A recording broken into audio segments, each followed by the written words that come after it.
Hello, everyone. Does that phone look crooked to you? It's crooked. No, it's not. It's just a little bit. Yeah. Okay. My fiance was accused by her sister of cheating on me. She swears her sister's sabotaging our relationship. I'm questioning everything. How do I move forward? I'm 28 male, having a real fight with my fiance, 30 female right now. I've never felt so unsure in a relationship. I need an outside perspective. Some context, we're college sweethearts. She's always been there. She's my first love and best friend. She's my other half. We're in the thick of wedding planning. My fiance pretty much has the same friend group from college. I get along with them, but they're mostly her friends. Our most consistent fight is with one particular friend who I will call Caleb. I am not upset about her having a guy friend. My issue is the lack of boundaries and respect. This dude doesn't know boundaries, nor does he respect our relationship. Ooh. He's always out of pocket, giving lingering hugs or finding some excuse to touch her. And he just hovers. He gifted her jewelry once for her birthday. Even during dates, he'll hit up her phone.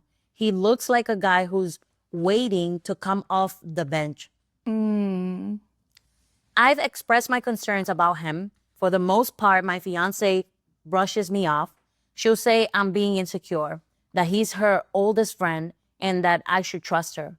Recently, my fiance and her sister, the maid of honor, 29 female, who I'll call Kat for clarity, had a bad falling out.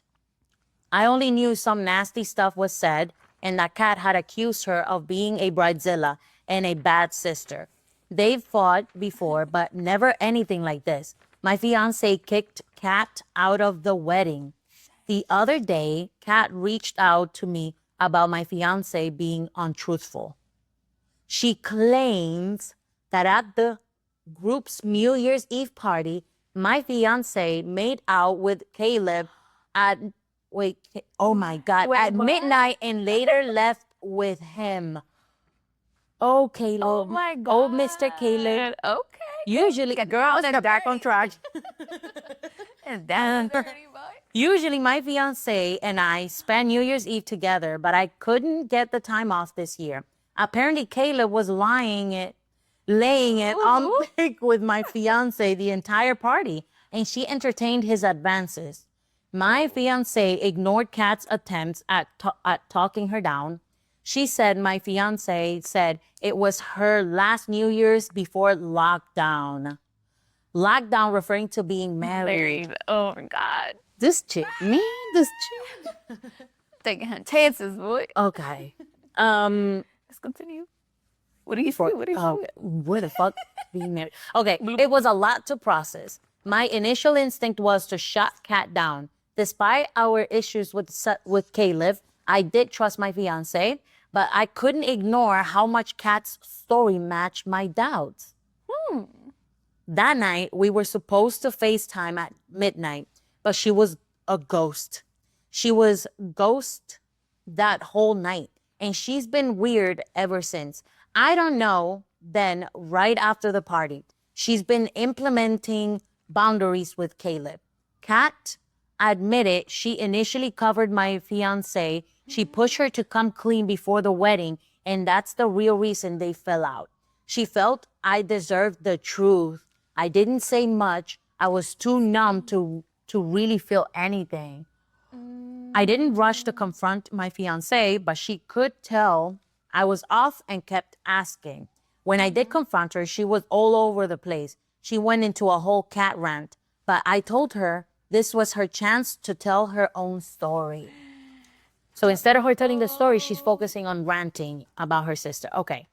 Oh, she She asked me to promise to hear her out before confessing to flirting and the kiss with Caleb, but swore nothing else happened and that she didn't refer to us getting married as lockdown.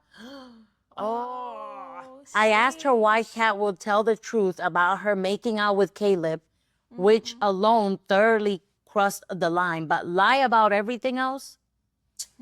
She insists Kat's trying to sabotage our relationship and that she's jealous, a jealous brat. She said the kiss meant nothing. She was caught up in the moment. I'm the one she wants to be with. Oh, wait a minute. What? She promised to do anything to regain my trust, including cutting Caleb fully off. Oh, I thought the sister was coming on to him. Never mind. Oh, hey, yo. She said, we're starting our lives together. We're what matters, and I shouldn't let Kat come between us. I wasn't receptive to her. We fought, and I told her I needed space to think. Ever since, she's been super affectionate. She still swears she didn't hook up with Caleb and that Kat's sabotaging. But I can't ignore what I already know and the possibility of everything else Kat said being true. My world has crushed down. The wedding's all set. It's around the corner. I feel so numb. I'm in love with my fiancée. She's my best friend, but I'm questioning everything. I don't know what to believe anymore. I feel like an idiot. How do I move forward with my relationship when I'm lost as hell? Oh, sheesh. That's Dude. insane. Oh my God. Read us the comments. Okay, so we have a comment by Campus Tour. He said, or she said, even if she's telling you the truth, please tell me you're smart enough not to marry somebody after they made out with somebody else at a New Year's party when you weren't there. Like, come on, man, that's enough. That's more than enough. What happened after? Does it even matter? Like, even if she realized her mistake mid-makeout and instantly called you, confessed it all to you and apologized, I'll still tell you to at least push the wedding out. But she didn't. She did it and hid it so confidently you had no idea until told. Then tried to bullshit you, then admitting to just the makeout.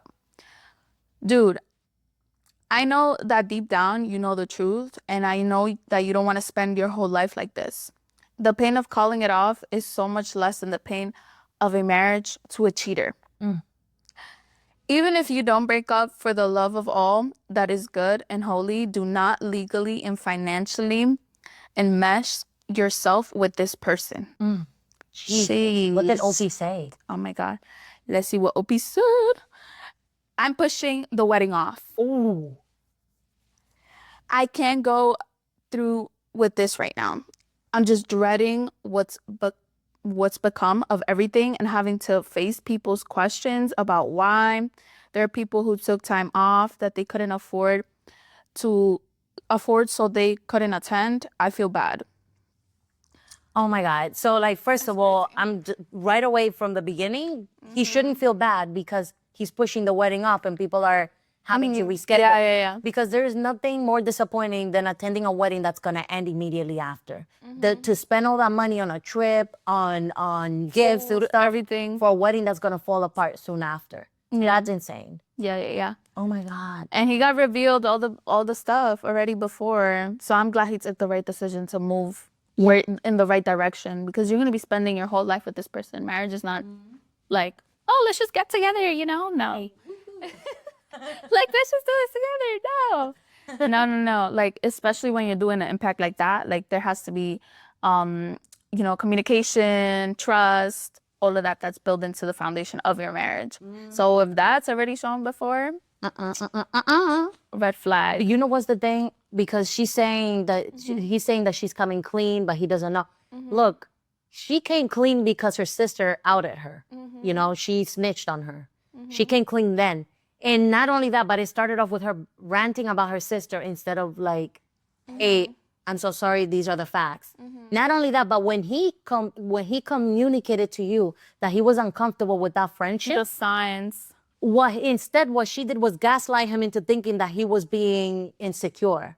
So you didn't just get lied to, cheated on, you were also gaslighted and manipulated into thinking that you were the problem. No, absolutely not. Absolutely not. Yeah. So ladies and gents, if you see the signs, they're there. Follow your intuition. I'm usually the kind of person that's like, family sticks together. Yeah. And she shouldn't have snitched on her sister, in a sense, But at the same time, she did give the sister the chance to come clean. Yeah. But then again, you know, like, he was already seeing that something was up. Yeah. So He's it was not already stupid. He immediately was like, something's not right about this dude, okay? And the fact that he addressed that to her and she decided to do nothing, that should have been his sign that he's with someone that doesn't respect the boundaries either. Because he was blaming him for not having boundaries, but what about her? She's not a child. She's a grown woman. And if, in spite of him presenting what he considers lack of boundary, she's, instead of like saying like, no, that's wrong, you're right, she doubles down as, no, you're the problem, you're being insecure, then you're not a victim here. Because if she were to say, oh, you know, I feel uncomfortable saying something, I don't want to be confrontational or whatever the case may be. But it's not even just that. She's doubling down on supporting this dude. Caleb, shame on you. Yeah, shame on you, Liz. Two.